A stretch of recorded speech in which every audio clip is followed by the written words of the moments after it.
Hi, my presentation today, sorry, let me go to the first slide. Great. My presentation today will trace the relationship during the Romantic era in France between the scenic decors of the Féerie or fairy play, the paysage romantique or romantic landscape painting, and a growing interest expressed by critics, artists, and set designers in capturing the effects of nature, or atmospheric effects, including humidity, the movement of winds and breezes, the appearance of sunlight when filtered through trees. Ultimately, what this web of relationships suggests is that genres like the Féerie and the paysage romantique, while associated with the fantastic and the bizarre as well as the artificial, were in fact successful in capturing a new category of romantic experience. The Féerie was a kind of dramatic spectacle which arose in France during the Revolution and the early 19th century and continued in various guises throughout most of the century, well into the Third Republic. Its initial apparition was associated with the boulevard theaters, so the theaters that arose on the Boulevard du Temple after the revolutionary government decreed that anyone with the means to do so could open a theater. The heyday of the Féerie occurred during the July monarchy, so between 1831 and 1848.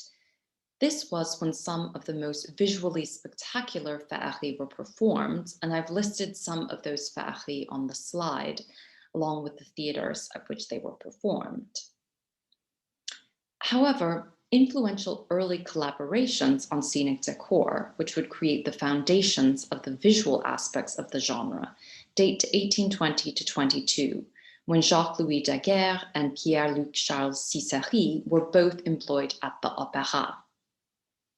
Aladdin in 1822 was one of the important early collaborations between these two designers, and it was one of the first uses of gas lighting on the stage to illuminate parts of the stage, and they also used a lot of colored glass off of which the gas lamps reflected. And of course, this was instrumental in representing the lamp of Aladdin, out of which the genie springs. As an association with Daguerre might suggest, the decor of the Féerie shared certain key features with the panorama and the diorama. They developed in tandem during the 1820s and 1830s. Some of these features included distant vistas, attention to capturing the lighting effects of particular moments of the day, like dawn or dusk. Indeed, there are important connections to be drawn between descriptions of the Féerie and early language used to describe photography. And unfortunately, I don't have time to go into that today, but it's a very important connection, and a lot of it comes out in Jules Janin's early response to photography, which was published in L'Artiste in 1839, in which he uses many of the terms that were used to describe the Féerie. But again, it's another subject. There were two primary genres of the Féerie. On the one hand, plays, operas, and ballets that featured either extremely rich decors and which were often set in exotic or distant locales. On the other hand, a kind of spectacle that relied heavily upon machinists in creating a constantly changeable and tricked visual environment in which things on the stage, including actors, as well as set pieces and props, would constantly be transformed into other things. A chicken leg would become a severed head, a chair, a chamber pot, a cottage, a palace, etc. Usually, but not always, the Féerie did feature at least one fairy who opened the play by giving the protagonist a talisman and sending him or her on a quest. Théophile Gautier described the Féerie as a spectacle for the eyes. He said there was no need for dialogue. He wasn't interested in hearing what the characters had to say to each other. He just wanted to go on the voyage of the eyes that the Féerie took him on. He also compared it to a waking dream. In this presentation, I am primarily interested in the atmospheric environmental Féerie, which represented gardens or different kinds of exotic kingdoms, and which usually featured some kind of aquatic element and a richly painted backdrop showing a distant vista or a very complex and highly textured architectural structure. Minarets, Gothic tracery, vine-covered cottages were favored kinds of scenic architecture. Some of these features can be seen in the drawing by Cicéry for the decor for peau d'âne or donkey skin, which was a very popular Féerie. And it is this type of Féerie that manifests important connections to romantic landscape painting, which I will discuss in the second part of the paper. And of course, you can see some of the elements I've described in the drawing, very complex ornamental detail on the architecture, a strong proscenium arch, or the form of a kind of arch in the foreground of the decor, but that's put at an oblique angle to the actual proscenium, and then that allows for this distant vista of the palace of the Féerie, and gouache is used, white gouache is used to kind of create these little highlights, which indicate the importance of kind of flickering light to the decor of the Féerie. Most distinctively, the Féerie offered a new definition of the tableau and the role it played in visual spectacle. In his Conversations on the Natural Sun of 1757, Denis Diderot had given a famous definition of the theatrical tableau as, quote, "an arrangement of these characters on stage so natural and so true that, faithfully rendered by a painter, it would please me on a canvas." And so Greuze's The Village Bride has often been thought as a really wonderful illustration of what Diderot was talking about when he's talking about the tableau. And indeed, Diderot often discussed and praised Greuze's paintings, including this one. But it is an arrangement of figures that is clearly legible as to what is going on, which is the signing of a marriage contract and the joining of a young man and a young woman who are placed clearly at the center of the composition together. Every figure, as well as the environment, is carefully characterized, giving us details of class, of gender, of age, and even down to the sort of little chicks that are eating from grain on the floor of the family's home. All kinds of little relationships are played out in the physical movements of the figures. The mother, as she holds her daughter's arm, the daughter leans towards her mother and her sister, but also seems to be leaning towards her new husband. So we can read all kinds of relationships and tell all kinds of little stories about the relationships between the people by looking at this example of a tableau, which was what Diderot was also interested in.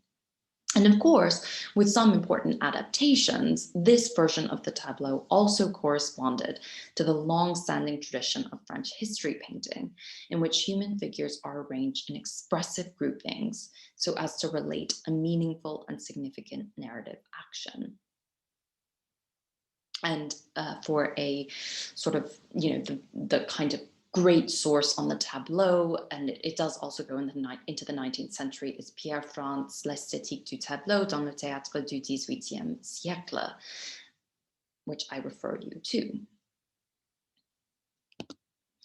In the Féerie, the tableau is something quite different. It refers to a given scenic decor representing a place or a kingdom, like the kingdom of fishes in La Biche au Bois, or the grotto of fairies that you see here from La Belle aux Cheveux d'Or. The structure of the Féerie, with its quest initiated by a fairy, created the pretense for the protagonist's journey through a number of different tableaux, each of which represented a different place.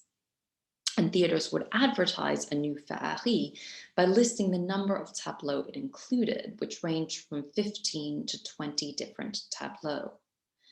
As a decor, the tableau of the Féerie corresponds to no particular moment in the emotional intrigue of the play, so nothing like what we see in Greuze's painting.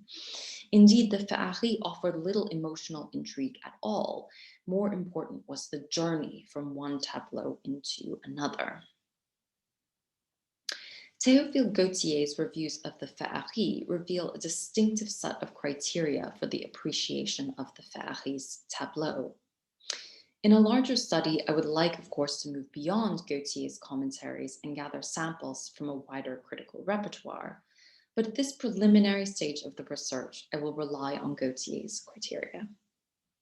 Writing in La Presse in the Feuilleton, Gautier developed a particular vocabulary for describing the Féerie. And I have gathered some of the terms for you here on the slide. Amongst the nouns, we find an inclination towards objects or states from the natural world that tend to be fugitive and fleeting and even immaterial. So clouds, smoke, sunlight, dewdrops, and flower petals. Amongst the verbs, we find a tendency towards effects produced by the movements of light, wind, or moisture, shimmering, glistening, pattering, rustling. This is an experiential vocabulary, which emphasizes ephemeral effects as well as atmospheric phenomenon, like mist, sunlight, humidity, and wind. Instead of dramatic or narrative-laden movement, the movement of the limbs of human figures, for example, we have ongoing atmospheric micro-movements that together make up whole, like the many tiny movements made by the thousands of leaves on a tree when the wind blows through it. On the stage inside the theater, it was difficult to imitate wind blowing through the leaves of a tree, but there were other ways to produce this effect. Sequins, pearly beads, gold thread, anything that would catch the light and reflect it. Tiny metal bells or beads hanging on the edge of garments. The kingdom of fishes, for example, offered a pretense for costumes ornamented with all kinds of sequins, glitter, colored glass, and bits of silk, satin, taffeta, and other fabrics that reflected the light. Yet these bits of artifice, these artificial things, were nevertheless able to produce the effect of nature for a critic like Gautier. What has yet to be fully explored is the relationship between the tableau of the Féerie and contemporary developments in painting and the visual arts. Certainly, a critic like Gautier frequently drew comparisons between the decors and the work of visual artists. Artists he mentioned include printmakers known for their grotesque figures, like Jacques Callot and Stefano della Bella. In addition, Gautier compared the mannered character of trees in the decor of a fairy's palace to Antoine Watteau's way of painting trees. Gautier also mentions contemporary artists. In 1838, in his review of Bijoux at the Cirque Olympique, he discusses a rustic village decor with a dilapidated, vine-covered, sun-soaked auberge, a village inn, which he says could be mistaken for, quote, one of those capriciously scratched etchings by Paul Huet. In 1844, Gautier reported that the gardens of luxury in Les Sept Châteaux du Diable were, quote, of a delicious aspect and ravishing colors. Light and shadow play together marvelously. It is a complete tableau, a shimmering and lustrous landscape in the manner of Diaz. Huet and Diaz were both landscapists. Narcisse Diaz de la Peña is well known as a member of the Fontainebleau group, which included Théodore Rousseau. Unlike Rousseau, Diaz also experimented with revivals of the Fête Galante, including elegant courtly and bohemian figures in sun-dappled landscapes, as you see here.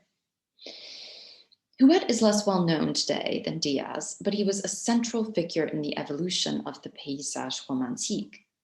It is my sense that this particular category of 19th century landscape has been overshadowed by attention to landscapes working in the Barbizon forest. However, Huet was considered a major figure in his own time, and his work, while overlapping with Rousseau's and Diaz's in interesting ways, is distinctive.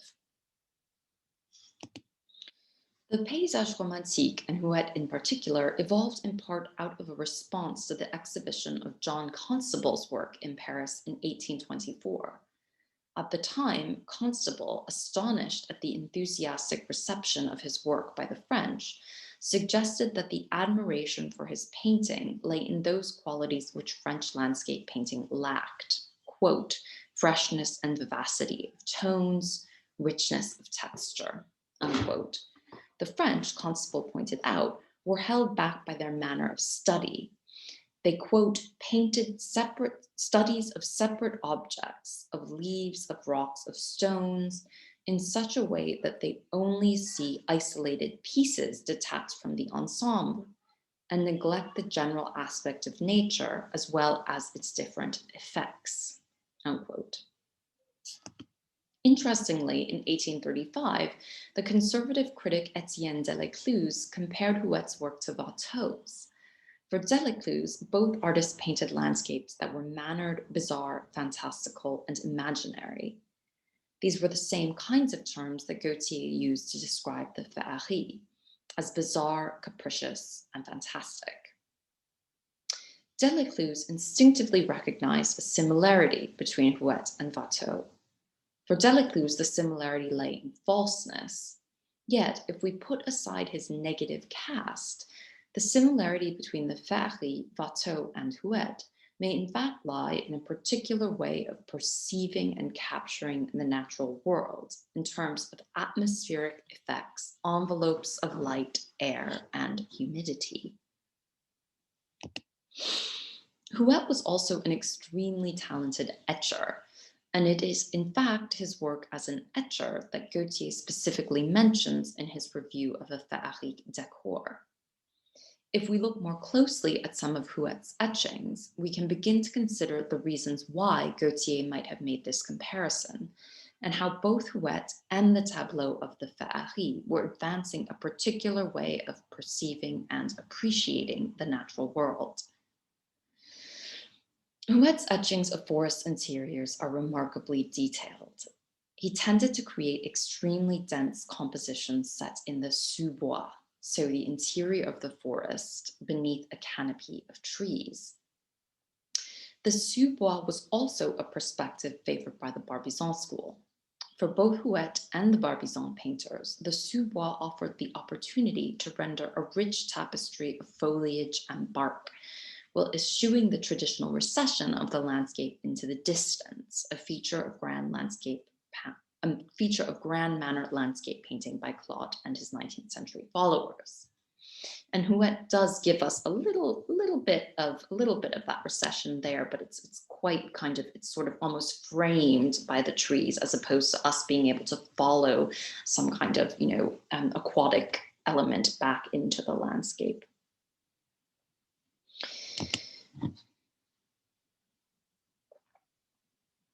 With this in mind, I want to focus on Huet's etching representing flooding in the forest on the Île Seguin, a small island in the middle of the Seine, which separates what is now the 16th arrondissement of Paris from Saint-Cloud and Versailles. This island has a fascinating history, which I do not have time to investigate fully now, but the island was at least partially industrialized at the moment that Huet represented it, in which case the immersion in the heart of the forest may have been essential for blocking out the view of the tanneries and commercial laundries which occupied part of the island in the early 19th century. In the etching, Huet achieves an astonishing variety of textures, from passages of velvety black to the granular pebbly ground beneath the tree, to a single tree branch with its smaller branches capped in tufts of foliage, which droops like a piece of delicate wrought ironwork across the plate. A panoply of different kinds of linear treatments of leaves and tree trunks suggests a range of different ways that light and humidity can affect the appearance of the forest. Light shines through a misty vapor, creating a dappling effect on the right-hand side of the plate. A patch of sunlight breaks through a canopy of trees here. Around the central tree trunk, the foliage has a spongy, grotto-like aspect, irregularly contoured against an inky black ground. Amidst a frenzy of marks, and we can see why Gautier might use the term scratching, very little of the plate is left uninked. Yet the light patches are used to marvelous effect, so that every little bit of light is savored.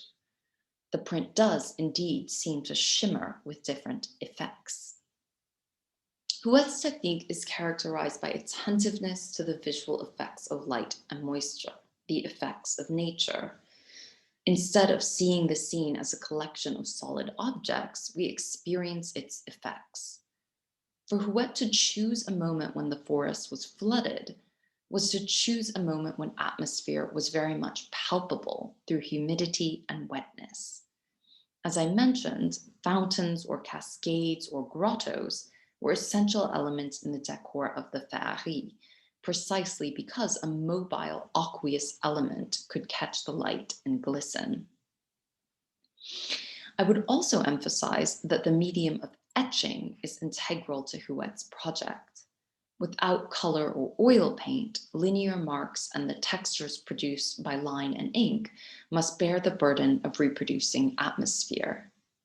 At the same time, the black and white character of etching removes some of the pressure to reproduce the appearance of nature, freeing Huet to concentrate on using microscopic variations of light and dark to create a form of, or an equivalent for, shimmering.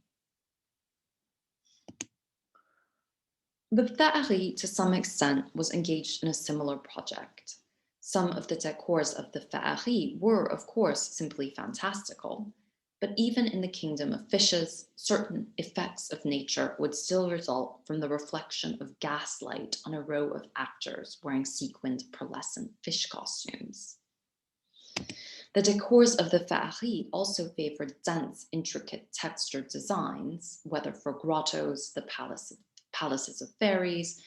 Such textures facilitated the play of light, which was the Féerie's chief vehicle for suggesting the shimmering, glistening, patterning effects of nature. In conclusion, the preeminence of the Féerie on the Parisian stage coincides with and may have engendered a growing desire to capture the effects of nature in visual media. Further research might be able to offer more conclusive answers to the question of where this experiential category originated. So who was it that first tried to create a visual or textual equivalent for leaves quivering in the breeze? But for the moment, to capture the effects of nature was not to capture its stilled appearance, but to reproduce the effect of shimmering, glittering, vaporous, rustling micro-movements induced by atmospheric conditions. The search for ways to represent these micro-movements led to practices that appear initially to be highly artificial. The use of glitter, sequins, cut and colored glass, or Huet's mannerisms as an etcher, his effort to translate the texture and the effect of light into bitten inked line. Yet the goal was the simulation of effects experienced and sought in nature. Few more speculative points. The coinciding practices of the Féerie and the paysage romantique also advanced a new way of defining the goals of the tableau, both for theater and for visual art. The peaks and valleys of a narrative of human relationships, such as we saw in Greuze's painting, are displaced in favor of what might be called, to borrow a phrase from Jean-Jacques Rousseau, the quote, uniformity of continuous movement, so shimmering or patterning. The tableau becomes an envelope, a container for this movement, which is not a movement produced by human actions, although it can be experienced by human subjects. Finally, with this emphasis on atmospheric effects, the concept of landscape itself moves increasingly towards the representation of climate, which is to begin to experience the landscape less as an object of visual consumption and more as a place to inhabit, which is one step closer to beginning to consider the imbrication and intertwining of human and natural histories in the 19th century. Thank you so much, and thank you to the organizers of the conference.